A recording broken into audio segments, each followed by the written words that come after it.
آئیے اب آپ کو مدر تھان بیرو لیے چلتے ہیں۔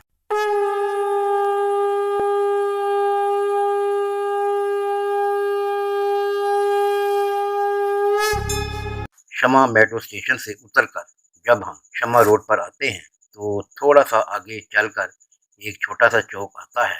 اس سے بائیں طرف مڑ جائیں تو پیر گادی روڈ شروع ہو جاتی ہے۔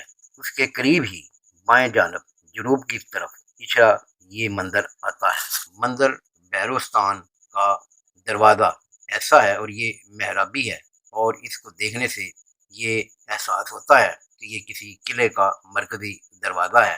یہ دروازہ محرابی ہے اور اس کا لکڑ کا دروازہ ابھی تک یہ اپنی اصلی حالت میں موجود ہے۔ بھیرو ہے کیا؟ اس دیوتا کو بھیرو کال بھیرویا بھیرو ناتھ کے نام سے جانا جاتا ہے۔ بھیرو کا مطلب ہے خوفناک، جو دکھنے میں خوفناک ہو یا جو خوف و دہشت سے حفاظت کرتا ہو۔ بھیرو کی سواری کا جانور کالا کتا ہے۔ ہندو دھرم میں شیو جی مہاراج 10 اوتاروں میں سے 5ویں اوتار مانے جاتے ہیں۔ جس طرح ماں کالی، بھوانی، چامونڈے، ماتا پاروتی کے خوفناک روپ ہیں، اسی طرح بھیرو بھی شیو جی مہاراج کا خوفناک روپ ہے۔ پرانوں کے مطابق جس وقت شیو کی دیتا یعنی راکشک اندک سے لڑائی ہوئی تھی، اس وقت اندک کی گدا سے شیو جی کا سر 4 ٹکڑے ہو گیا تھا۔ اس سے خون کی داریں بہنے لگی تھی۔ بھیرا اسی خون کی داروں سے پیدا ہوا۔ بھیرو کی پوجا پورے ہندوستان، سری لنکا اور نیپال کے ساتھ ساتھ دکنی بدھ مت میں بھی کی جاتی ہے۔ ہندو اور جین دونوں بھیرو کی عبادت کرتے ہیں۔ بھیرو کے مندر میں اکثر شراب کا چڑھاوا چڑھایا جاتا ہے۔ بھیرو نام کا ایک راگ بھی ہوتا ہے۔ نور احمد چشتی نے اپنی کتاب تحقیقات عطیہ میں تھان بھیرو کی بنیاد کے بارے میں کچھ لکھا ہے، وہ آپ کے سامنے پیش کرتے ہیں۔ لکھتے ہیں، ایک شخص سمی بدری ناتھ خونتانیاں لاہور میں دال تلنے کی دکان خون چال میں متصل پری محل کرتا ہے۔ اس کا اظہار ہے کہ یہ مکان مبینہ ہمارے بزرگان کا ہے۔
फकीरों के लिए उतरे महंतों के मकानात में। भैरव जी के मंदिर में एक चिराग दिन रात जलता रहता था। छत पर बाहर की तरफ तांबे की एक घंटी लटकी हुई थी। शिव जी का बुत जो एक चबूतरे पर रखा गया था, इसका भी पूजा की जाती। भादों के महीना में बड़ा मेला मुनक्कद होता था। हजारों हिंदू शरीक होते थे। सारी रात जागते, उस दौरान भजन गाए जाते। क़याम पाकिस्तान के बाद जहाँ मुल्क का नाम बदला और इस तरह हिंदुओं के कई मकामात के नाम तब्दील हुए, वहाँ इस अजीम शान मंदिर का नाम भी तब्दील करके मदीना कॉलोनी रखकर उसे मुसलमान बना दिया। मंदिर के अंदर कई मकानात तामीर हो गए हैं। मंदिर के कई मकानात और कदीम यादगारें मसलन महंतों की समाधें आज भी मौजूद हैं में लोगों ने कब्जा करके रहायश इख्तियार कर ली है, इसलिए इनके अंदर जाना आसान बात नहीं है। मौलवी नूर अहमद चिश्ती ने जिस चाह यानी कुएं का जिक्र किया है, मंदिर में रहने वाले पुराने लोग बताते हैं कि मंदिर के मरकजी दरवाजे के साथ बैरूनी जानब एक बड़ा कुआं था जो अब बंद कर दिया गया है। मौलवी नूर अहमद चिश्ती ने मंदिर में चिराग जलाने की खास रस्म का जिक्र किया है। अगर आज भी मंदिर के कदीम मकानात का बगौर मुशाहिदा किया जाए तो पुराने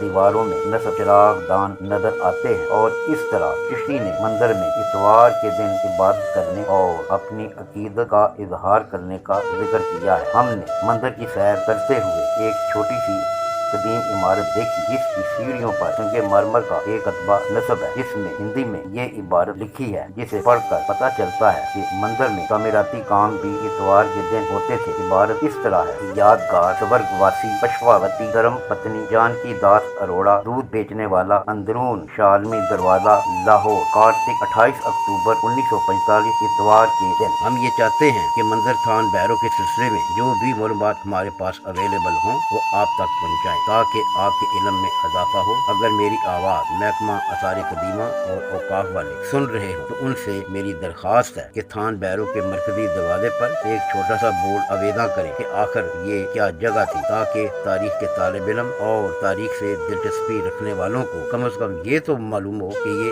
जगह क्या थी। पाकिस्तान बनने के फौरन बाद यहाँ लोगों ने कब्जा कर लिया और अपने लिए छोटे छोटे मकानात इसमें बनाने शुरू कर दिए। अब इसके अंदर जो आबादी है वो मदीना कॉलोनी के नाम से मशहूर है, क्योंकि उन्होंने इसका नाम मदीना कॉलोनी रखा हुआ है।